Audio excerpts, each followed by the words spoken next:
Nossa aula de hoje será sobre diagnóstico imaginológico. Tá?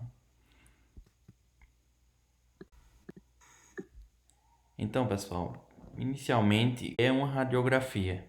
Né? A radiografia é uma projeção bidimensional de sombras. Tá? Então, toda radiografia, seja ela radiografia oral, extraoral ou qualquer radiografia do corpo, ela é uma projeção bidimensional de sombras. Né? Então, cujo registro radiográfico ele é efetuado em branco, a gente classifica como radiopaco, e preto radioluz, e algumas nuances intermediárias em cinza, né, de forma bidimensional. Então, a radiografia ela não apresenta a dimensão profundidade. Tá? Então, as estruturas anteriores e posteriores elas se superpõem, né? E a gente em algumas situações tem distorção ou dificuldade de se fechar um diagnóstico. Então, o diagnóstico radiográfico ele é um diagnóstico complementar ao exame clínico, juntamente com os exames laboratoriais. E, em algumas situações ele é imprescindível para a gente fechar um diagnóstico específico, fidedigno de uma patologia. Então, juntamente com os exames laboratoriais e o exame clínico, o exame físico e a anamnese, nós chegamos a um correto diagnóstico de qualquer patologia que o paciente venha a apresentar. Então, é imprescindível a realização de um correto e específico exame de imagem, exame radiográfico. Então, a maioria dos processos patológicos com os quais o dentista se vê envolvido, eles se localizam nos tecidos duros, né? Dificultando em algumas situações somente a utilização de um exame clínico, né? De uma visualização, de uma palpação, de uma auscultação, por essa alta prevalência em tecido ósseo, tecido duro. Então, eles são fundamentais na odontologia. Então, muitas doenças habituais elas são detectadas, né, em exames radiográficos de rotina ou complementadas com, com esses exames. Então, aqui nós temos uma radiografia panorâmica, uma radiografia bastante utilizada por nós cirurgiões dentistas. Ela é muito utilizada em situações como trauma bucomaxilofacial, patologias dos maxilares, doenças periodontais, doenças cariosas, detecção de dentes impactados ou semi-inclusos. Então, a radiografia panorâmica ela tem um alto valor para nós cirurgiões dentistas.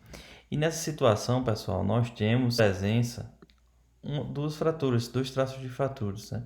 Uma fratura aqui na região do ramo ascendente, do lado direito, e uma na região de corpo de mandíbula, do lado esquerdo. Então, esse exame ele é primordial para a gente fechar o diagnóstico nessas situações, onde o paciente tem uma patologia, tem um elemento dentário incluso, semi-incluso, tenha uma fratura ou qualquer que seja essa doença na região dos maxilares.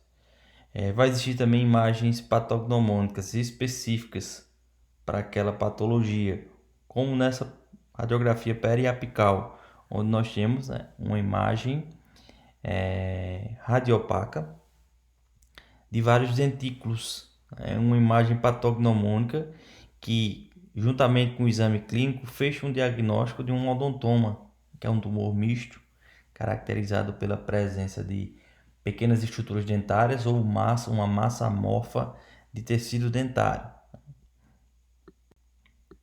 Então, para que a gente tenha um sucesso alcançado, é necessário várias etapas, desde aquela da base da pirâmide, desde o início, né, que é o exame clínico, passando por exames complementares, como o exame radiográfico, exames laboratoriais, chegando a um diagnóstico correto e um plano de tratamento bem executado. Lembrando que a gente só executa um tratamento de uma forma correta se a gente chega a um diagnóstico correto. Então isso é imprescindível. Então o profissional ele deverá respeitar as limitações e riscos da utilização da radiografia. Ele não pode, em todas as situações, fechar diagnóstico somente com radiografia. É o que a gente vê muito hoje em dia, né? Profissionais que antes de ver o paciente pedem uma radiografia, olham a radiografia antes de tocar no paciente. Então a gente não pode trabalhar dessa forma exagerada, porque a gente nem sempre vai chegar num diagnóstico correto. Então há condições necessárias para a interpretação radiográfica, como o conhecimento e domínio das técnicas intra e extrabucais, o conhecimento da anatomia radiográfica e o conhecimento da patologia radiográfica. Então, há necessidade de ter aquele conhecimento adquirido de disciplinas básicas, como anatomia, patologia, cirurgia, para a gente chegar uma interpretação correta dos exames radiográficos. Então, em relação à patologia radiográfica, né, a gente vai encontrar doenças que vão demonstrar imagens radiolúcidas, doenças com imagem radiopaca e doenças mistas. A gente vai encontrar no paciente. Sendo que 92% dessas lesões, nas patologias, elas são patologias, certo? Radiolúcidas, escuras. Tá? Então, 85% dessas patologias são periapicopatias, como granuloma, alguns cistos, né? Infecções periapicais que o paciente possa vir a apresentar.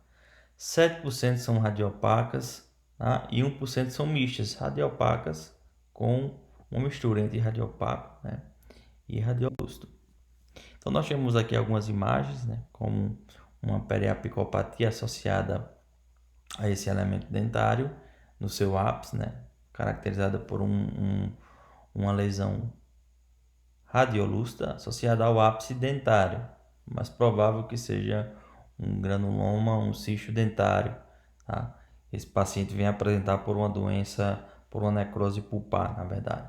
Outras situações, elementos dentários inclusos, né, canino incluso, associado a uma lesão radiolúcida, né? Pode ser que o capuz pericoronário desse elemento dentário que está associado a uma impactação. Outras situações, lesão radiopaca associada por um halo radiolúcido, uma massa amorfa de tecido dentário semelhante a um odontoma complexo. Tá? Então, é uma lesão de grandes dimensões que é observada em uma radiografia panorâmica. Então, nós temos uma boa noção da extensão dessa lesão e da sua localização, né, associada a um exame complementar. Outra radiografia panorâmica demonstrando uma lesão de grandes dimensões, desde corpo de mandíbula até totalmente o ramo da mandíbula, associada a loculações de seu interior, ou seja, uma lesão multilocular, podendo ser um cisto ou um tumor. Né? Isso aí depende do resultado da biópsia, do exame anatomopatológico, do exame histopatológico. Então, existem alguns princípios princípios gerais que auxiliam a interpretação radiográfica. Né? Então, os limites desses princípios, os limites mal definidos, eles podem sugerir uma lesão inflamatória, uma lesão maligna ou uma lesão benigna de agressividade local. Nessa situação, nós temos uma atividade inflamatória, uma perda de contorno do trabeculado ósseo, né? Uma falta de continuidade do tecido ósseo. Isso é bastante comum em osteomielite, em doenças inflamatórias crônicas, presença de sequestro ósseo, osteomielite crônica supurativa. Então vocês vão observar isso. Uma lesão benigna de agressividade local, vocês observam que o osso ele é reabsorvido, né? De forma progressiva através de um queratocisto, de um ceratocisto odontogênico. Então, nós temos o osso sendo reabsorvido aqui, né? E se o tratamento não for instituído de forma rápida, o paciente pode ter uma fratura de mandíbula. Então, os princípios fundamentais para a interpretação radiográfica, eles são divididos em 4 princípios. O primeiro princípio é a região a ser interpretada, ela deve aparecer totalmente na radiografia e na incidência que melhor reproduz, ou seja, a gente quando vai fazer uma radiografia periapical para um elemento dentário, nós não podemos ter uma imagem parcial desse elemento, porque às vezes o elemento ele não está somente associado, ele não está somente impactado naquela região, ele pode estar associado a uma lesão, né? Como nessa situação, onde uma radiografia panorâmica ele me dá uma maior margem daquela região, uma maior, na verdade, uma maior visualização da estrutura óssea e a gente consegue, né, diagnosticar, visualizar uma lesão tumoral em algumas situações, ou uma lesão cística, como nessa situação, a gente tem uma lesão tumoral de grande extensão, ameloblastoma. Então, a gente tem que ter bastante cuidado, nunca solicitar um exame de forma parcial. O segundo princípio, a radiografia deve abranger não somente os limites da região suspeita, mas também mostrar o tecido ósseo normal circundante, como nessa situação, alguns elementos impactados, né, na região associada a uma lesão radiolúcida em maxila. Então, quando a gente faz uma radiografia oclusal com maior visualização da região, nós conseguimos ver, né, que são dentes inclusos associados a uma lesão radiolúcida. Então, tem que ter bastante cuidado nessas situações. O terceiro princípio, ele fala que para se interpretar uma radiografia é necessário o conhecimento das estruturas anatômicas, de suas variações e da imagem radiográfica de entidades patológicas.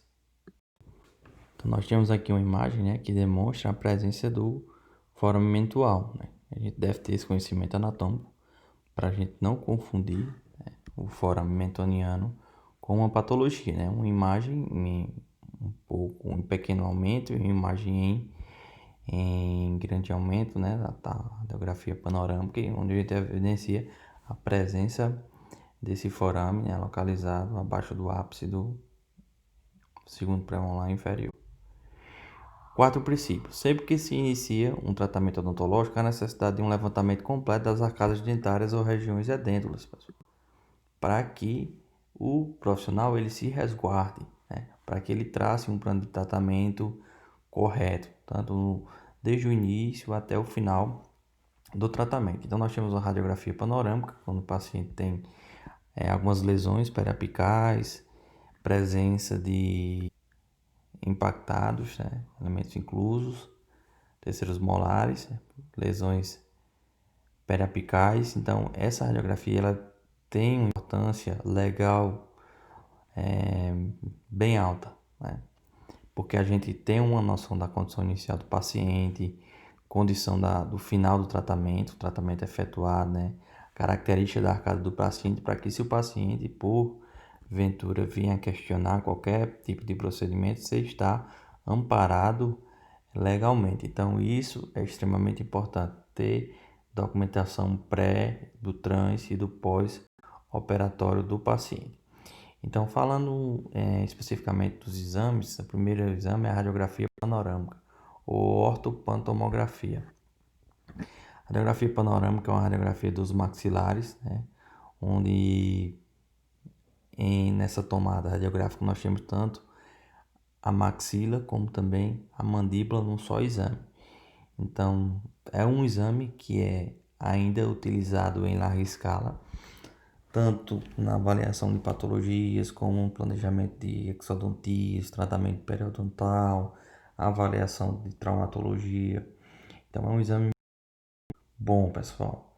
Então, nós temos a formação da imagem através de 3 imagens, né, em uma, onde é produzida uma cefalometria do lado direito, do lado esquerdo e uma PA, através desse aparelho, né, do ortopantomográfico, que é o aparelho de radiografia panorâmica. Então, juntando essas 3 imagens, nós temos a formação da panorâmica. Então, a técnica é feita da seguinte forma: o paciente é inicialmente colocado um colete de chumbo no paciente, posicionado no aparelho, onde nós temos um apoio, né, de mordida para a cabeça do paciente ficar numa posição correta e a boca entreaberta. E nós temos a fonte, né, o tubo de raio-x e de um lado o tubo de raio-x e do outro lado nós temos a fonte receptora, né, onde fica o filme radiográfico. Então é feito a movimentação desse aparelho num sentido igual, em sentidos que promovam a captura dessa imagem. Geralmente o aparelho, a fonte, ela vem para um lado e o filme ele acompanha essa fonte e é feita a tomada da região. É um exame rápido que dura em média de 3 a 4 minutos. O paciente não se sente desconfortável. Tem como vantagem simplicidade de operação, ampla cobertura da área examinada, redução da dose de radiação para o paciente, uma pequena dose de radiação ionizante, padronização do método, um método padronizado, que reduz a sobreposição que a gente observa nos exames periapicais em algumas situações, possibilidade de detecção de cárie, doenças periodontais e periapicopatias. As desvantagens são paciente que tem uma grande discrepância entre a maxila e a mandíbula, pacientes não colaborativos que mexam a cabeça constantemente. Em algumas situações a nitidez da imagem não é a mesma obtida em exames intrabucais e isso diminui um pouco com o advento dos filmes digitais, né? Das radiografias digitais, na verdade. O custo do aparelho é um custo elevado, né? Tem um preço bem elevado comparado a um aparelho de radiografias periapicais. Então, essas são as principais desvantagens. Ela é indicada para realização para tomadas de exames de maxila e mandíbula, estruturas dentárias, detecção de cistos e tumores, planejamentos cirúrgicos, ortodônticos e em menor indicação distúrbios da articulação temporomandibular. Em algumas situações a gente observa tecido dentário, mas não é um exame específico para detectar, para auxiliar no diagnóstico das disfunções da articulação. Então, nessa visualização aqui, nós temos várias estruturas anatômicas, né, que podem ser observadas na radiografia panorâmica, né? Desde um terceiro molar semi-incluso, com íntima relação com o canal da mandíbula, né, até um terceiro molar superior com relacionamento com a assoalho do seio maxilar, como a gente observa nessa estrutura aqui superior. Então, de uma forma sobre cada estrutura. Então, temos a fossa mandibular, ou cavidade glenoide, o número 1, processo condilar, número 2, eminência articular, número 3, arco zigomático, número 4. Então, para observar várias estruturas na radiografia panorâmica. Incisura da mandíbula, processo coronário da mandíbula, limite posterior do seio maxilar, osso zigomático, número 8, ó. Processo zigomático da maxila, uma linha mais radiopaca. Então, todo o processo ele tende a ser radiopaco, né? Porque é uma estrutura altamente calcificada. Incisura da mandíbula, número 5. Processo coronário da mandíbula, limite posterior do seio maxilar, que é esse limite aqui. Essa parte inferior aqui é o assoalho do seio maxilar. O zigomático, septo nasal, conchas nasais inferiores, 17, localizada na cavidade nasal. Forame incisivo, por onde a gente observa a saída do nervo incisivo. Terceiros molares na região de tuber da maxila, uma região que tem um osso mais delgado, tem uma maior facilidade de fratura. Então, um planejamento com exames corretos ele é imprescindível. Linha oblíqua externa, tá? Posterior ao terceiro molar inferior, aquele ramo ascendente. Canal da mandíbula, 22, uma região mais radiolúcida que tem uma relação com o terceiro molar inferior. Espaço aéreo, orofaringe, número 23, né? é o espaço entre a cavidade oral e a faringe, espaço aéreo nasofaringe entre a cavidade nasal e a faringe. Você observa que é uma linha, uma sombra, na verdade, radiolúcida. 25, meato auditivo, meato acústico externo. 27, o 7, né, 27. Coluna vertebral, vértebras cervicais. 28, o ramo ascendente da mandíbula com sobreposição da coluna. 29, ângulo da mandíbula com sobreposição do espaço aéreo. Rebordo alveolar, número 30. Base da mandíbula, 31. 32, projeção do ocioide. Você observa essa sobreposição aqui sobre a região anterior da mandíbula. Projeção do ocioide corneto. Região anterior da mandíbula e sobreposição da coluna vertebral. Bloco de mordida que o paciente morde para fazer o exame. Então temos esse blocozinho de mordida que é observado sua sobreposição. Processo estiloide e forames metonianos. Então existem diversos pontos anatômicos que podem ser observados na radiografia panorâmica, né? Cabe a gente interpretar de uma forma correta. Então existem também alternativas em radiografias perapicais, né? Os métodos de localização radiográfica. Então existe o método de Clark, método de Lemaster, método de Miller-Winter, método de Donovan e método de Parr. Então, na ausência de uma radiografia panorâmica, né, a gente pode lançar mão de alguns desses métodos para a gente complementar o diagnóstico, o exame físico e a anamnese. Então, a gente deve levar em consideração o filme, a altura e largura, e o objeto, a altura, largura e profundidade do mesmo. Então, o primeiro método é conhecido como método de Clark, foi desenvolvido em 1909, certo? Ele tem como sinônimo princípio de paralaxe, deslocamento horizontal do tubo, deslizamento e dissociação das imagens. A gente já viu isso na parte de radiologia. Então, o princípio de paralaxe, ele fala que ao examinarmos dois objetos na mesma linha, o mais próximo encobre o mais distante. Se o observador se deslocar para a direita ou para a esquerda, o objeto mais distante vai acompanhar o deslocamento. Isso é aplicável, né, em cirurgia, em ortodontia, em várias especialidades, né? Então temos aqui, ó, um objeto encobrindo o outro, né? Se a gente manter uma visualização reta, mas quando nós se deslocamos para um lado, seja para o lado esquerdo ou para o lado direito, o objeto mais distante ele vai acompanhar esse deslocamento. Tá? Então, geralmente é feito 3 tomadas radiográficas, uma mesio-radial, na verdade, ortorradial centralizada, uma mesio-radial e uma disto-radial. Então, ó, nenhuma tomada radiográfica, uma tomada radiográfica ortorradial, o objeto mais próximo, ele encobre o mais distante. Se a gente faz uma tomada mesio-radial, o objeto mais distante, ele vai acompanhar, veja o meu triângulo, a bolinha, o círculo, ele vai acompanhar o deslocamento do tubo.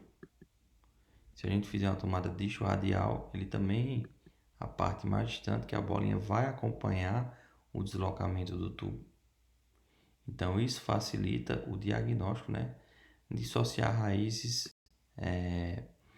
localizar corpos estranhos, dentes retidos, dentes impactados na ausência de uma panorâmica ou de uma tomografia, processos patológicos e anomalias dentárias. Então, o método de Clark ele é muito aplicável na cirurgia, tá? Principalmente em dentes retidos, mais especificamente caninos inclusos, né?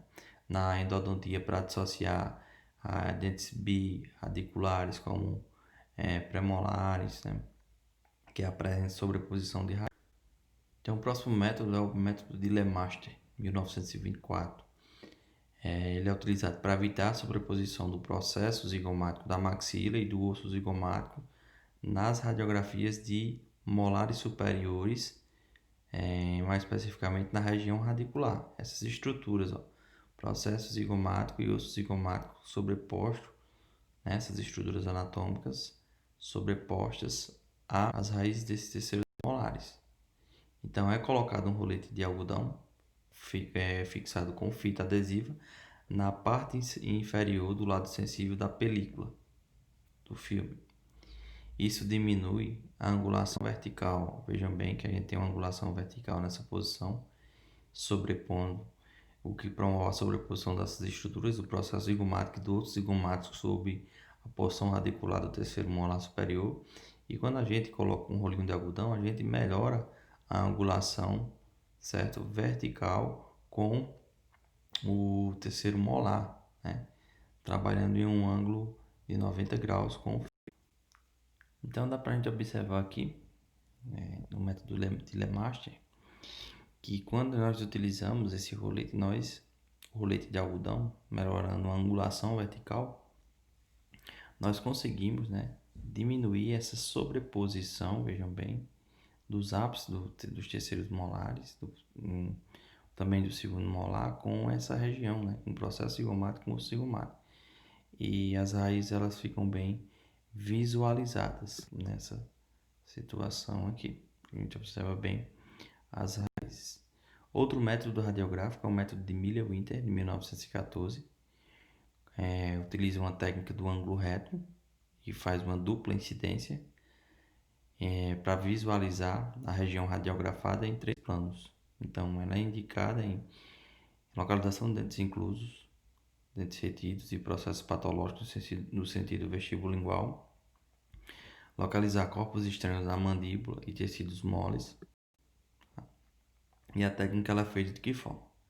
Você faz uma radiografia periapical convencional e faz uma radiografia oclusal com filme periapical. Posiciona o filme periapical de forma oclusal sobre a face oclusal dos elementos e faz uma tomada com a mesma angulação para uma radiografia oclusal de mandíbula. A gente utiliza mais ela em mandíbula. Então é feita uma radiografia periapical da região e oclusal para a gente visualizar também a profundidade, né, desse grau de impacção, no sentido vestibulingual. Então dá para a gente observar bem, né, na ausência de uma tomografia, lançar a mão da técnica de Miller-Winter. Então é feita, aqui a gente tem uma radiografia oclusal, né, demonstrando a impacção de alguns elementos, o posicionamento no sentido oclusal de alguns elementos dentários. Outro método de localização, o método de Donovan, descrito em 1952, é uma modificação do método de Miller-Winter na posição do filme radiográfico, né? Ela é indicada quando não for possível visualizar completamente o terceiro molar inferior por estar localizado posteriormente. É uma técnica de dupla incidência. O filme é colocado em posição oblíqua, na região do dente a ser radiografado, é mantido pelo dedo indicador do paciente e é feita uma incidência do raio-x. A incidência do raio-x é a referência à borda inferior da mandíbula, próximo ao ângulo. Tá? Então, a direção dos raios-x é perpendicular ao filme, totalmente o dente desta forma. Né?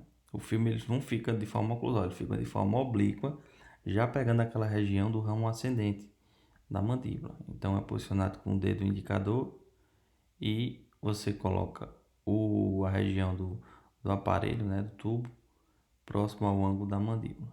Então, é feita essa tomada e dentes que a gente não visualizava ele totalmente, né? Com a radiografia a gente consegue visualizar, ó, tá? Com essa radiografia oblíqua, tá? Consegue visualizar aqueles elementos impactados. Outro método é o método de Parma, de 1936. Ele é semelhante à técnica periapical, com variação apenas na posição do filme, que é colocado de forma inclinada.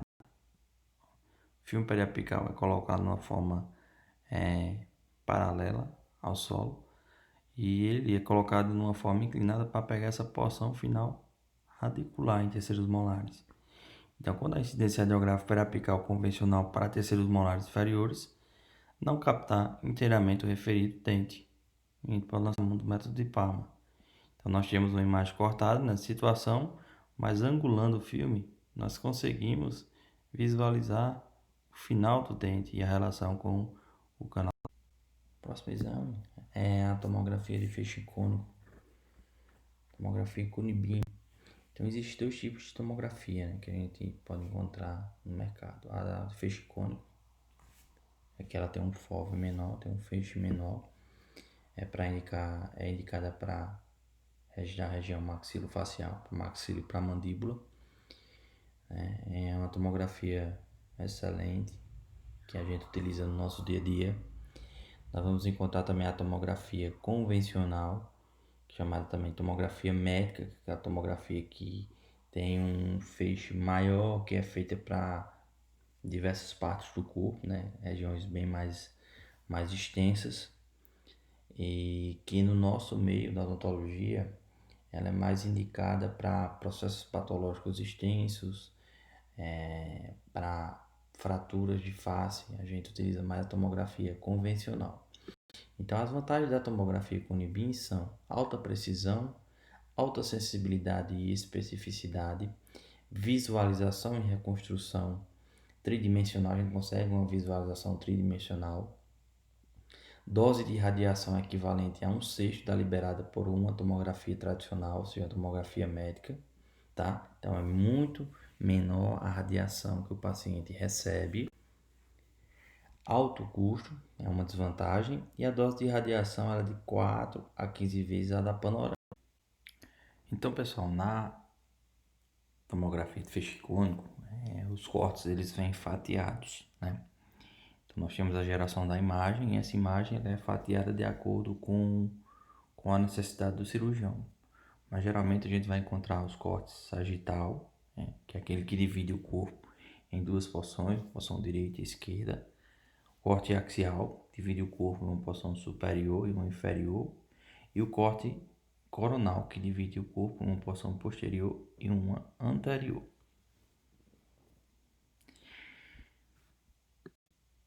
Então aqui nós temos as fotos, né? O corte de linha coronal, dividindo uma porção posterior e anterior.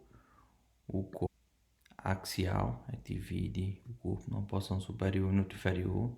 Aqui o corte axial da mandíbula, o corte coronal da maxila da mandíbula, cavidade nasal, e a linha sagital, que divide o corpo em porções, o crânio em porção direita e esquerda. Então, o corte sagital é muito utilizado para se planejar, reabilitação com implantes, prótese sobre implante, no paciente que vai ser submetido à cirurgia. Então, é um exame extremamente sensível, onde a gente tem muitas informações desse exame, tá? E nessa imagem inferior, só para complementar, né, o raciocínio, a gente tem uma reconstrução da maxila e mandíbula, ou seja, uma reconstrução panorâmica dessas estruturas maxilofaciais. Então é um exame muito sensível. Então a reconstrução 3D é uma importante ferramenta também desse exame, né? Não é a reconstrução 3D que vai me dar o diagnóstico especificamente da patologia, uma noção de diagnóstico, mas ela auxilia, né? Os cortes sagital, axial e coronal são as informações mais importantes que a gente pode encontrar em uma tomografia. Então, mais uma reconstrução panorâmica, nesse caso da mandíbula, demonstrando em uma reconstrução nas 3 dimensões, né? Na dimensão também de profundidade, o relacionamento que o elemento dentário ele tem, né, de suas raízes com o canal da mandíbula. Então, é um exame extremamente importante e necessário no planejamento de cirurgias de terceiros molares, né? Principalmente aqueles terceiros molares que estão em íntima relação com o canal da mandíbula, como nessa situação, né? Onde a gente tem um canal da mandíbula em íntima relação com a raiz mésio, lingual e a mésio vestibular desse elemento, esse elemento incluso. Então temos que ter a noção que num exame como esse, numa situação como essa, um exame como esse, ele é extremamente importante para que a gente planeje a cirurgia, né, de uma forma traumática, que diminua os riscos de lesar, de ter uma lesão permanente desse nervo alveolar inferior. Então, pessoal, nós temos outra situação aqui de dois elementos, 38 e 48, Então, numa situação como essa, nesses cortes longitudinais, nós observamos, né, no sentido vestíbulo palatino, essa relação que o terceiro molar ele apresenta, né? Ele apresenta também raízes dilaceradas que melhoram o planejamento, dão informações extremamente importantes para que o cirurgião ele se planeje em relação ao que vai utilizar durante a cirurgia, o que pode acontecer durante a cirurgia. Então, a informação que a tomografia de feixe cônico traz, ela é primordial para a gente fechar um diagnóstico, para a gente planejar de forma correta e evitar lesar estruturas anatômicas importantes, principalmente o nervo alveolar inferior. Mas André, em cirurgias de terceiros molares superiores, a gente utiliza também essa tomografia? Sim, utiliza essa tomografia para avaliar também a relação que o terceiro molar superior tem com o assoalho do seio maxilar. Então, esse exame ele é muito importante, pessoal. O exame de tomografia de feixe cônico, né?